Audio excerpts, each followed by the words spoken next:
અમારી માવડી ક્યારેક તો ખબરું લેવા આવજે માવેલડી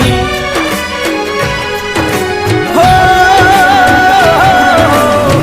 વાટ જોઈશ આવતા વર્ષે વેલા આવજો અમારા દશા માડી ઘર પાવન કરજો